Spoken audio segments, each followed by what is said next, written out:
जिंदाबाद जिंदाबाद। सभी छात्र संगठनों द्वारा आयोजित छात्र हित महापंचायत 27 तारीख को जो हिसार के क्रांतिमान पार्क में होनी है, उसको लेकर के जननायक जनता पार्टी और उसका प्रत्येक कार्यकर्ता पूरी तरह तैयार है। हमारी इंसो इकाई और युवा इकाई के कार्यकर्ता पूरी तरह तैयार हैं।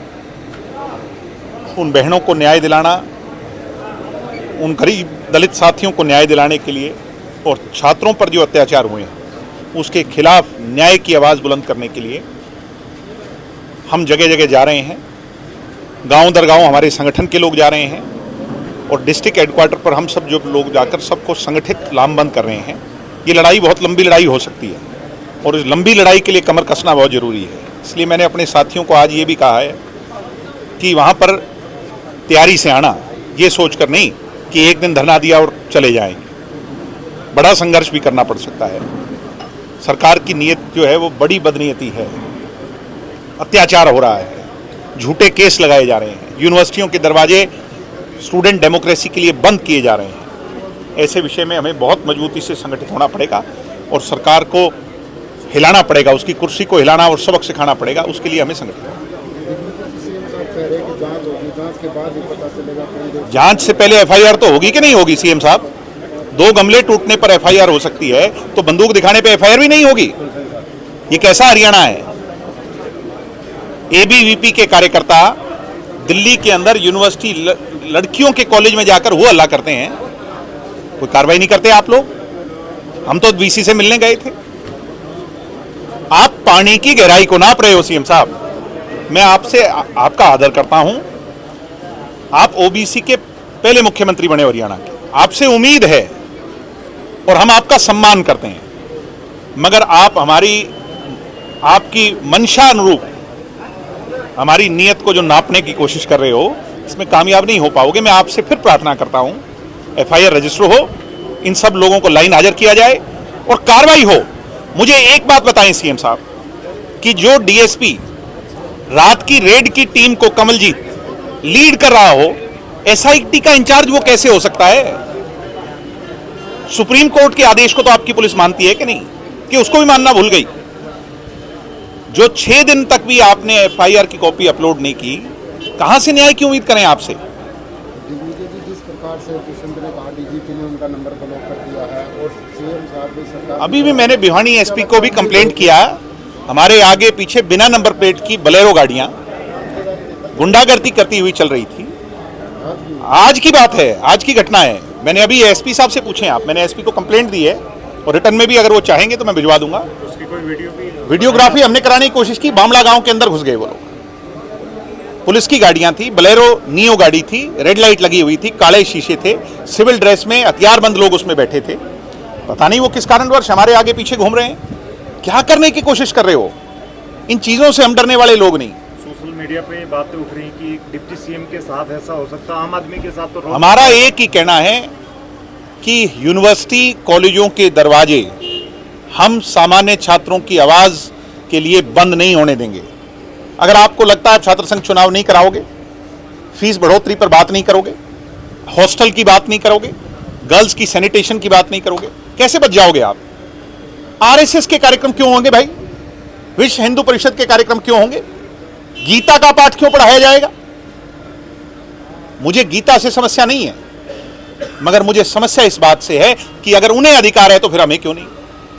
आम आदमी अगर उन्हें हॉल फ्री में बुक मिल रहे हैं, हम तो पैसे दे के बुक करा रहे हैं। मैं आपसे सवाल पूछता हूं, 7 तारीख का जो कार्यक्रम पर एफआईआर हुई है कुरुक्षेत्र मामले में, मुझे कोई इस हिंदुस्तान का बड़े से बड़ा वकील ये समझा दे कि वो क्रिमिनल केस कैसे है।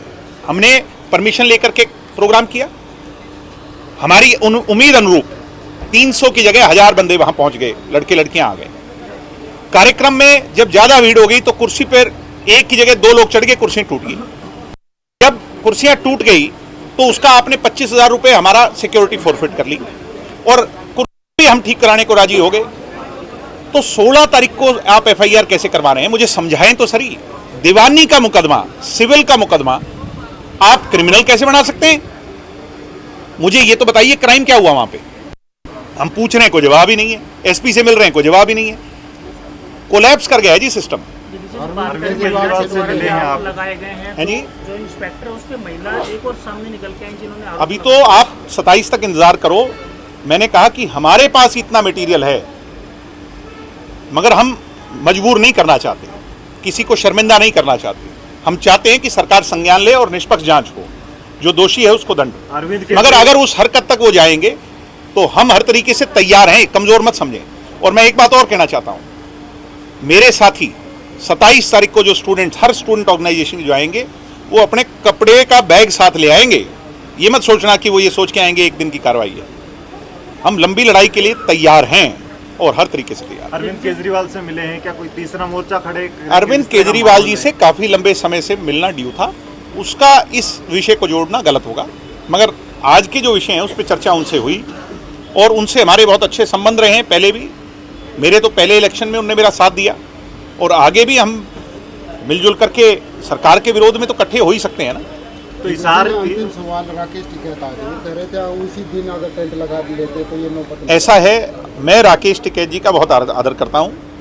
हम उस परिवार को, टिकैत परिवार को अपना परिवार ही मानते हैं। मेरे परदादा जी और बड़े टिकैत साहब का, चौटाला साहब का और बड़े टिकैत साहब का ऐसा जुड़ाव था, मेरे पिताजी का और इनका, नरेश जी का और राकेश जी का, और हमारा भी चौथी पीढ़ी, हम बच्चों का भी उस घर में पारिवारिक संबंध है। उनका हमारे घर में, हमारा उनके घर में। उन्होंने जो सलाह दी, बहुत अच्छी सलाह दी कि गांव में जाओ, तो मैंने कल अपने गांव का भी कार्यक्रम रखा है। मैं उनकी सलाह पर अपने गांव में जाऊंगा और अपने गांव की 36 बिरादरी के लोगों को भी इकट्ठा करूंगा और उसके बाद इकट्ठा कर सहमति बनाकर फिर उनके पास भी जाऊंगा। मैं राकेश जी के पास भी जाऊंगा, नरेश जी के पास भी जाऊंगा, और जितनी भी पंचायतें हैं, खाप हैं, किसान संगठन हैं, हो सकता है कोई नाराजगी हमारे को लेकर के हो क्योंकि हम बीजेपी के साथ सत्ता में रहे, उन सब चीज़ों को दूर करेंगे और मिलजुल करके उनकी भावना को भी स्टूडेंट्स की बात में सम्मिलित करेंगे। ठीक है जी, मैं एक बात और कही कि परिवार एक होता तो ये नौबत ही नहीं आती। ओहो, वही तो मेरे चाचा आदित्य जी ने बयान दिया, चोई रंजीत सिंह जी ने बयान दिया, सबने तो बयान दिया। आपने मेरी चाची सुनैना जी का बयान सुना, हमारे परिवार के मुखिया चोई रंजीत सिंह जी हैं, उन्होंने भी कहा ये गलत हुआ, दुष्यंत जी के साथ भी गलत हुआ, विद्यार्थियों के साथ भी गलत हुआ। और कल मैं गांव में जाऊंगा, मेरे चाचा ताऊ बड़े छोटे सब होंगे, मैं उनसे राय करूंगा और उन सबको भी इस भावना से जोड़ूंगा। दादाजी को बुलाएंगे। ऐसा है, हम सबको बुलाएंगे। जब गांव आ जाता है तो सब हो जाते हैं। ये बात मैं फिर कह रहा हूं कि 27 तारीख की पंचायत को दुष्यंत चौटाला के केस से मत जोड़िए।